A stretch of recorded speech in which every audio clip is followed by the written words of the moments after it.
On va donc passer à un symposium AbbVie. Donc, vous vous doutez bien qu'on va parler de dexaméthasone. En 2021, il y avait eu un groupe d'experts à qui on avait demandé qu'est-ce qu'ils pensaient des délais entre deux injections. 63% disaient que le délai entre deux injections de dexaméthasone était finalement assez fixe. Et 64% pensaient que ce n'était pas forcément une mauvaise idée de faire une injection en proactif. Effectivement, le trit-indextin est devenu un standard pour les anti-VEGF, donc pourquoi pas pour la dexaméthasone. C'est un concept un peu novateur qui a été testé dans l'étude PRODEX par les équipes de Lyon. Auparavant, il y avait l'étude LODEX où on avait injecté une induction et puis après une espèce de PRN avec tous les 3 mois. Et une fois cette phase de PRN, donc on avait, comment dirais-je, décidé de l'intervalle de récidive, eh bien on avait fait une espèce de presque proactif. L'étude PRODEX a pris comme critère de réinjection des critères qui ont été évalués dans Prediamex.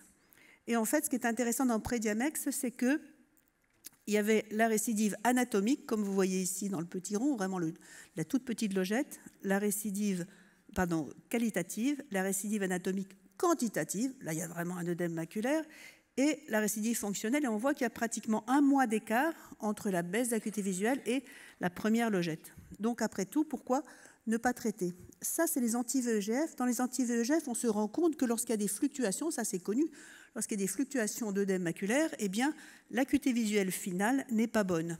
La même chose avec les dexaméthasone. Quand il y a des fluctuations, le tertile inférieur, l'acuité visuelle finale n'est pas bonne en OMD, et on a la même chose pour les OVR, où les gens qui ont des fluctuations ont une acuité visuelle finale qui est moins bonne que ceux qui n'en ont pas. Donc il faut essayer de lisser ces fluctuations. Donc l'étude PRODEX, c'est des patients qui sont à 54% naïfs et à 45-46% non naïfs, avec essentiellement des œdèmes maculaires diabétiques, mais il y a eu aussi d'autres, vous voyez, des OVR, des uveites et des œdèmes radiques. Très peu. C'est 80 IE de 68 patients avec une évaluation assez classique. Et évidemment, si on repique quand il y a une récidive, il y a 100% des patients qui ont des récidives. 60% des patients avaient moins de 50 microns et 40% des patients avaient plus de 50 microns, c'est l'inverse, de récidive. Là, en proactif, 85% des patients sont injectés alors qu'ils sont secs. Au point de vue acuité visuelle, finalement, ça monte un petit peu. Ce n'est pas la gloire, mais on se gratte quand même 3 à 4 lettres d'acuité visuelle. Et au point de vue épaisseur maculaire, là, par contre, on gagne. Vraiment, il y a un assèchement puisqu'on va piquer de rétine sèche en rétine sèche et on va gratter 100 à 115 microns. Pour quel coût? Eh bien, en fait, le nombre de consultations ne change pas tellement. Par contre, pour le nombre d'injections par an, il y a une injection de plus par an. OK, une injection de plus par an, mais est-ce qu'on va avoir de la tension oculaire? En fait, non. La PIO est stable, même en proactif. Donc, finalement, le passage à un schéma proactif en dexaméthasone n'est pas complètement délirant. Ça semble améliorer à la fois l'acuité visuelle et l'épaisseur rétinienne centrale. La réduction du délai entre deux injections ne semble pas avoir de problème de tolérance. Et on peut critiquer en disant que c'est rétrospectif. Donc si j'ai tout suivi sur ce qui se passe à Lyon, ils vont commencer une étude prospective de dexaméthasone en proactif pour voir ce que ça donne. Et maintenant, je passe la parole à Stéphanie. Alors voilà, est-ce que vous avez de l'énergie ? Parce que là, c'est le traitement de demain. Donc, il faut bien comprendre tout de suite ce que ça va donner. Ça va arriver plus vite qu'on peut le penser. Et c'est quand même très, très stimulant. Donc, en fait, à l'American Academy de 2023, la question a été posée à la fois aux patients et aux ophtalmos. Qu'est-ce que vous souhaiteriez pour demain, après-demain, ou en tout cas dans pas longtemps ? Et donc, la demande principale était, évidemment, si on regarde ce qu'on a déjà, la même chose, mais en plus long, donc des traitements anti-VEGF plus durables, Et ensuite, peut-être des nouveautés, dont des nouveaux mécanismes. Et la deuxième réponse, c'était la thérapie génique. Je vous signale que bientôt, il y a le Téléthon la semaine prochaine. Non, c'est aujourd'hui. Bon, le Téléthon. Donc, la solution anti-VEGF plus durable. Donc, Audrey vous a présenté aussi cette diapo ce matin avec les nouveaux anti-VEGF. Donc, le Brolu, le Fari et bientôt l'Aflibercept 8 mg qui vont arriver dans notre arsenal thérapeutique. Vous avez ensuite, en tant que nouveau mécanisme, le PDP. Donc, au départ, c'était le PDS qui est en fait un delivery system, et maintenant c'est un delivery portal, parce que le but plus tard, une fois que c'est développé, c'est de mettre un petit peu tout ce qu'on veut dedans, donc pourquoi pas des interleukines, de la cortisone et autre chose. Donc c'est un dispositif qui va être installé au niveau chirurgical, au niveau scléral, et qu'on va remplir tous les 6 mois. Donc là, pour l'instant, il est rempli avec du ranibizumab. Et ça permet, en fait, avec un refill tous les 6 mois, d'avoir un maintien de l'acuité visuelle dans le temps et un maintien de l'épaisseur rétinienne centrale sans fluide dans le temps, avec très très peu de traitement de sauvetage.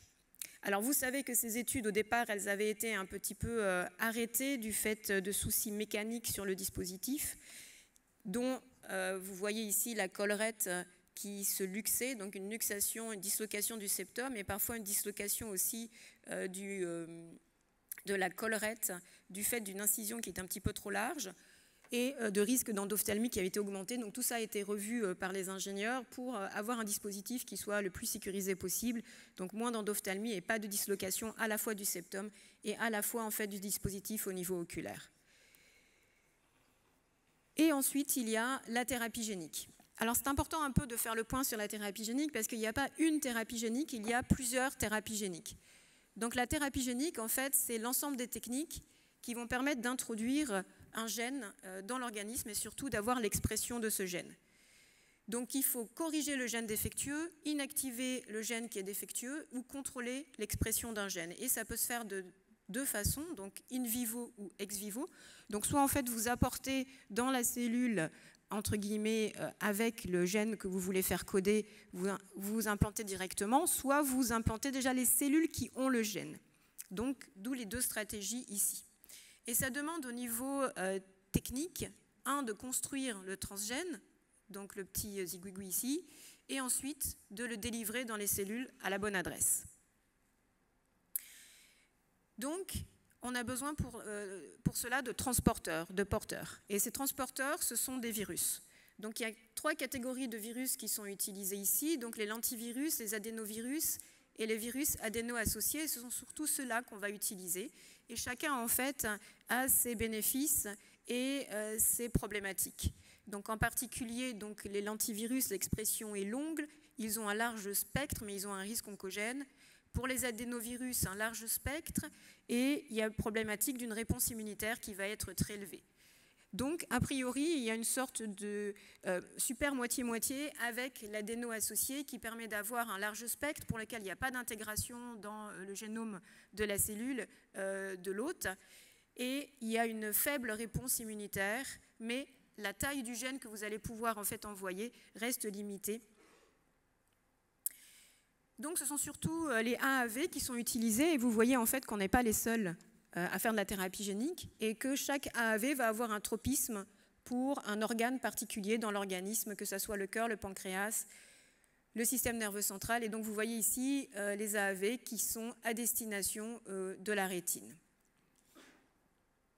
Donc comment ça va se passer ? Donc le virus inactivé est le transporteur, vous avez le transgène à l'intérieur, donc par un récepteur, en fait, il va être englobé dans un endosome à partir de la membrane cellulaire de la cellule hôte, qui va ensuite le délivrer à l'intérieur du noyau. Et là, en fait, la capside va libérer le transgène qui va être pris en charge par les structures en fait, de la cellule et qui va être codé, épicé comme un ARNM normal et qui va repartir et qui va fabriquer par la traduction la protéine d'intérêt. Donc maintenant, la question c'est quel virus choisir comme porteur. Donc c'est un AAV. Maintenant, quelle est la voie qui va être la plus efficace pour pouvoir en fait entraîner une activité au niveau de la rétine si la cible c'est la rétine. Donc il y a 3 voies, la sous-rétinienne, la suprachoroïdienne et l'intravitréenne. Et chacune encore a ses bénéfices et ses risques associés. La sous-rétinienne, évidemment, une nécessité d'une chirurgie. L'intérêt, justement, c'est que la réponse immunitaire est très faible, l'inflammation est très faible et la diffusion est très faible. Et on a directement, en fait, une transduction dans la rétine. La suprachoroïdienne, l'intérêt, c'est que c'est une procédure non chirurgicale comme l'intravitréenne qui peut être faite en cabinet. Le risque de réponse immunitaire en suprachoroïdienne est faible, ce qui n'est pas tout à fait le cas de la réponse en intravitréenne où il y a des risques inflammatoires qui sont un petit peu plus élevés. La pénétration est plus rapide et plus directe sur une suprachoroïdienne qu'une intravitréenne puisqu'il y a la barrière de la membrane limitante interne. Donc pour l'instant, en fait, les voies sous-rétiniennes et suprachoroïdiennes sont très adaptées à la cible, mais peut-être un petit peu moins faciles à faire. Donc quels sont maintenant et où on en est sur les stades des thérapies géniques en rétine dans la DMLA? Donc vous avez plusieurs études, RGX 314 de AbbVie, vous avez ici l'étude LUNA avec l'ixobérogène soroparvovec et PRISM qui ont été présentées respectivement à Euretina et à l'American Academy. Donc ici vous avez tout le développement du programme RGX 314.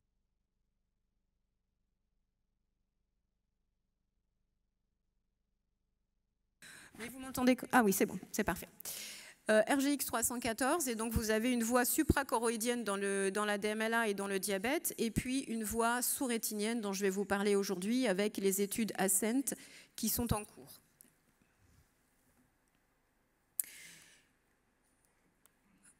Donc voici en fait le programme de développement de l'étude. Donc c'est une étude en escalade de doses, c'est-à-dire que vous avez en fait des patients qui ne sont pas des patients naïfs, qui sont déjà traités par anti-VEGF parce qu'il faut montrer que le traitement fonctionne. On ne va pas mettre un patient chez qui le traitement anti-VEGF ne fonctionne pas, donc ce n'est pas un patient qui est réfractaire pur. Et ensuite, vous avez donc les évaluations, l'injection sous-rétinienne de RGX 314 et avec une escalade de doses.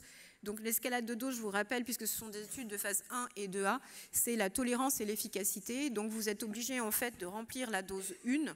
Une fois que la dose 1 est remplie, en fait, le comité de vigilance vous dit, bon ben voilà, il n'y a pas d'effet secondaire en dose 1 et on a l'efficacité son A, vous pouvez aller sur la dose 2, puis ensuite la dose 3, la dose 4 et la dose 5.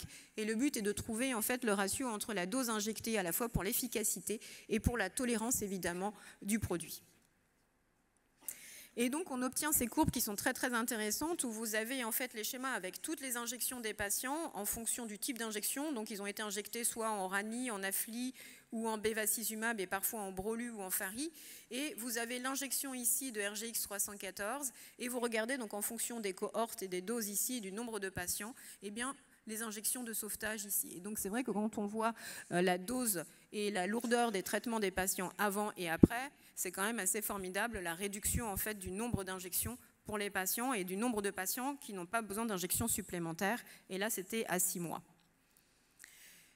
Donc, quand on est maintenant à 2 ans, et c'est les études qui ont été présentées tout récemment avec les différentes cohortes, donc vous voyez en fait à la fois les gains d'acuité visuelle et l'acuité visuelle. Maintenant, on a quand même des reculs de 4 ans, donc il y a un effet qui est maintenu dans le temps. Et identiquement pour l'épaisseur rétinienne centrale en microns. Et tout ça a fait qu'un nombre d'injections qui est très très limité sur les injections de sauvegarde. Donc actuellement, il y a l'étude ASCENT qui est en cours et donc il y a plusieurs en fait, centres français qui sont dans la salle, dont Nice, où nous espérons en fait pouvoir injecter des patients très prochainement. Vous avez maintenant donc les 2 autres produits qui sont en cours. Vous avez l'Ixovec et donc l'étude LUNA qui est une phase 2, où de la même façon, en fait, vous avez des patients qui sont déjà traités par aflibercept, qui vont être randomisés, et ensuite vous avez 2 dosages. Donc là, c'est une voie intravitréenne, et il y a une association avec une corticothérapie qui est associée que vous n'avez pas dans la voie sous-rétinienne. Et donc, il y a une efficacité ici sur les 26 semaines, sur l'acuité visuelle et sur l'épaisseur rétinienne centrale. Et c'est toujours impressionnant de voir ces chartes où vous avez en fait toutes les injections réalisées avant. Donc là, évidemment, on est en fait à 6 mois. Et ensuite, le nombre de patients qui n'ont pas besoin de nouvelles injections sur cette période, alors que c'était en fait des mauvais répondeurs à la base. Et enfin, le dernier, donc le 4D150, qui lui, en fait, est un gène qui va coder pour 2 protéines, donc le VEGF-C et un anti-VEGF-A. Donc un anti-VEGF-A et un C. Et donc, de la même façon, vous avez des escalades de doses sur les phases 1 en exploration, les phases 2 en expansion et les phases 2B pour la population d'extension. Et donc, à chaque fois, le but est de trouver en fait les doses qui sont à la fois suffisantes pour avoir le meilleur effet et qui ne sont pas toxiques. Donc, vous voyez ici l'escalade de doses. Ils ont choisi au départ, la première dose, c'était en 3. Ils ont essayé un peu au-dessous, puis un peu au-dessus. Et donc, finalement, ici, les deux concurrents, c'est le 3 ou le 1. Et on va retrouver en fait à peu près exactement les mêmes résultats en fonction des cohortes. Alors attention, ici c'est une cohorte aflibercept automatique en 2Q8. Donc là, il n'y a pas le choix pour les patients qui sont injectés, plus des injections de sauvegarde si c'est des patients qui étaient forcément à Q4 ou à Q6. Mais sur les études cliniques, parfois vous ne pouvez pas faire d'injection de sauvegarde forcément. Donc les phases 2B, 70% de patients qui ne sont pas réinjectés sur 52 semaines. Et ici, on est en intravitréen aussi. Donc voici, c'est toutes ces nouveautés qui sont très stimulantes et très prometteuses. On va vraiment, je pense, passer un cap un peu dans notre type d'activité. Il va falloir redéfinir un petit peu tout ça. Donc la thérapie génique, ce sera soit des injections, soit la chirurgie préalable. Toutes les études pour l'instant nous montrent une réduction drastique des IVT après. Bon, on a un recul maintenant qui commence à augmenter quand même. 4 ans, c'est pas forcément rien. Et le RGX 314 est le programme qui est le plus avancé et j'espère qu'on pourra vous présenter des cas français très prochainement, en dehors évidemment de l'impossibilité de présenter des études cliniques tout de suite puisqu'elles sont évidemment confidentielles. Merci.